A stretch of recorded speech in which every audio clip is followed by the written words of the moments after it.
area. My question is about Jan Madsen, who played really well in the first half, not just as a fullback, but also as an inverted fullback. But in the second half, he made mistakes. What can you say about his game?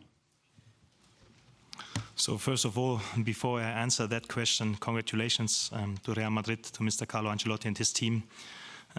Really true champion that we faced today, and a big win for them. And now we can speak about Ian. I think that Ian was part of a really good team today, and especially in the first half we've been closer to score and to take the lead, and Ian was one of the reasons, because he played a fantastic game. And then there was the momentum where the game turned around, and where you see why they are the champions of this competition. And yeah, this is a game full of mistakes, and it's all about the reaction. And Ian is a player that always wants to get on the ball. It doesn't matter how tight the situation is. He wants to get on the ball, he wants to accelerate, and he wants to play forward. And if you have this kind of mentality, then of course sometimes you're going to lose the ball.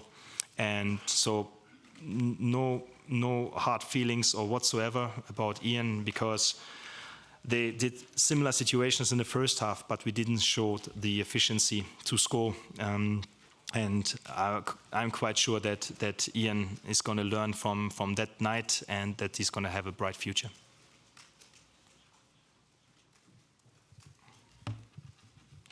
Hello, Radek Sedelmeier, Forum Sport.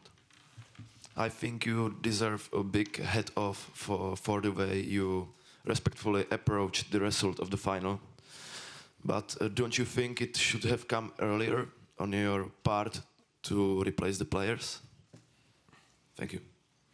I think that after the game it's much easier to discuss about this. We've been thinking and talking about substitutions at halftime, how we're going to prepare for the scenarios, and I think that we've been in a good game.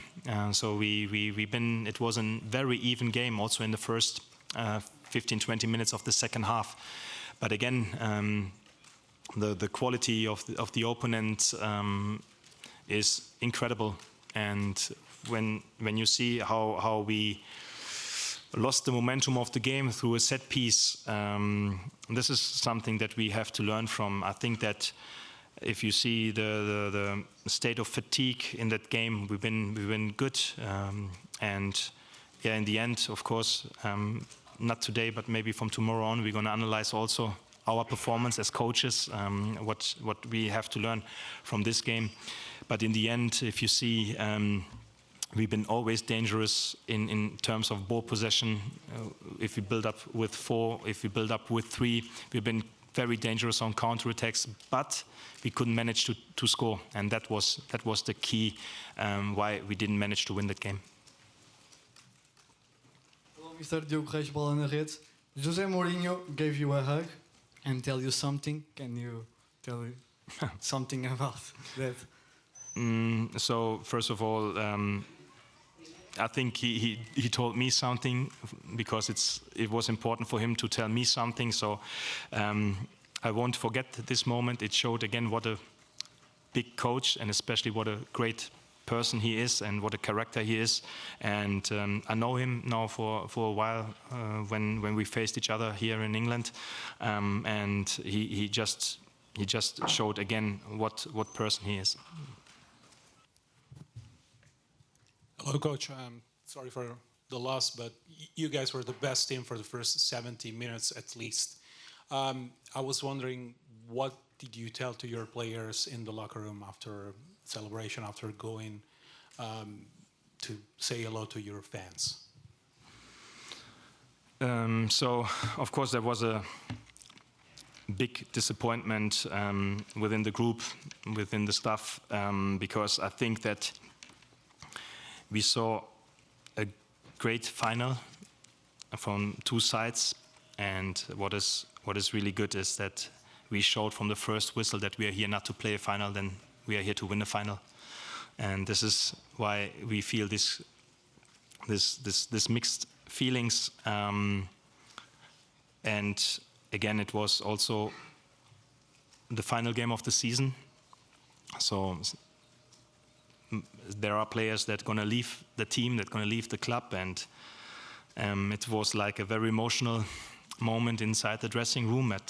But now, once we leave the stadium, it's going to be a lot of time to talk to each other and also to spend some more time together without boots, without shirts, and then we're going to find the right words for tonight. Ethan Finn, Football Cafe Media China. We've seen a lot of international Dortmund fans coming to London to support the team. So sorry for the loss, but incredible Champions League run this year. Very simple question. Do you have any words to the fans around the world? A very short one, but maybe the most important one. Thank you. So it's 2 words, but it's been incredible. We heard that nearly 100,000 fans from Dortmund came to London with the belief to win against Real Madrid. And this is what is a really, really great feeling if you get this kind of support. And we knew that many, many, many more would like to come. And there have been so many in Dortmund and in Germany supporting the team. And once again, thank you for your support and thank you for your belief. And now it's the biggest challenge to keep this belief high, even though maybe there are going to be setbacks in the preseason, in the beginning of the next season. Don't let the doubt take over. We need to keep the belief high.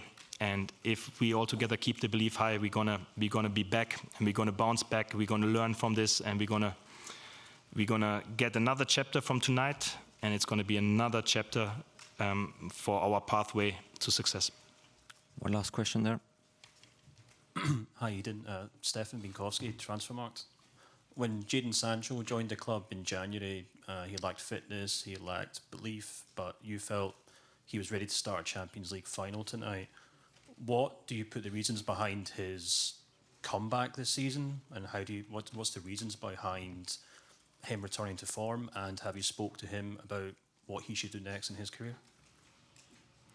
So I think that the last 6 months, Jadon been brilliant for us. Of course, it took some time to get back into shape, but you can feel this quality and his skills. They're gonna improve our game straight away, and he gonna not only he didn't improve only his game, he improved all the players around him, because he is a player that I think he never thought about his first touch. This is natural born, and he's very gifted. And I didn't speak about the future because we've been talking about the present, and the present was he was playing in the Champions League final in his hometown, a very special moment for him, and I'm really happy that he's with us, and I think you can feel the joy that he receives in the dressing room, and also the joy that he brings into the dressing room. And I'm very, very happy to work with Jadon, and we don't know yet what the future will bring, but for sure it's going to bring him another Champions League final. Okay, thank you, Mr. Terzic, and we'll continue with the Real Madrid press conference shortly. Thank you very much. Have a good summer.